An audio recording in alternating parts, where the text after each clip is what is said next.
Hello বন্ধুরা, সবাই কেমন আছো? আমি তো বেশ ভালোই আছি। তো ঠান্ডা লেগেছে একটু, কিন্তু আগের থেকে অনেকটাই বেটার আছি।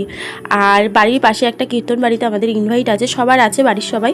তো সেখানেই যাব, তার জন্য চটজলদি করে স্নানটা কমপ্লিট করে নিলাম। আর এই টোনার মাখার সময় আমার চোখে যাবে, আর এত পরিমাণে জলে মানে কি বলবো। তবে টোনারটা ইউজ করার পরে এখন ক্রিম মাখছি। আর এই সাফারির মানে প্রোডাক্টগুলো আমার এত সুন্দর ইউজ হয়, মানে মুখে শ্যুট করে কি বলবো। আর এটা নতুন নিয়েছিলাম টোনারটা, আর ক্রিমটা কিন্তু আমার মুখে ঠিক মতন শ্যুট করছে না, যেটা আগে মাখতাম সেটাই নেব। আর এই যে মেয়েদের সবথেকে বড় সম্পদ সিঁদুর, তো সিঁদুরটা পরে নিলাম। আমি সত্যি কথা বলতে বেশি মেকআপ টেকআপ করি না, পছন্দ হয় না ঠিক। জাস্ট একটু সিঁদুর, লিপ বাম আর একটু কপালের টিপ, জাস্ট এইটুকুনিতেই আমি মনে হয় ভালো লাগে।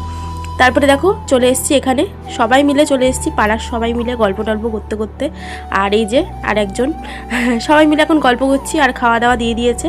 এখানে দিয়েছিল প্রথমে শাক ভাজা, ভাত, ডাল, বেগুনি, ইঁচড়, তারপরে ফ্রায়েড রাইস দিয়েছিল, আর চিলি পানির দিয়েছিল, যেটা আমি খাইনি, আমার ভালো লাগে না চিলি পানিরটা।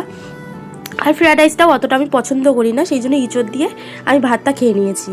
আর চাটনি, পাঁপড়, মিষ্টি, পায়ে সব কিছু তো তুলে ধরা যায় না। তো সব কিছু খাওয়া দাওয়া কমপ্লিট। আর আজকে আমি প্রচুর শান্তিভাবে খেয়েছি, মানে বাড়িতে যতটুকু না খেতে না পারি, এখানে এসে অনেকটা শান্তি করে খেতে পেরেছি।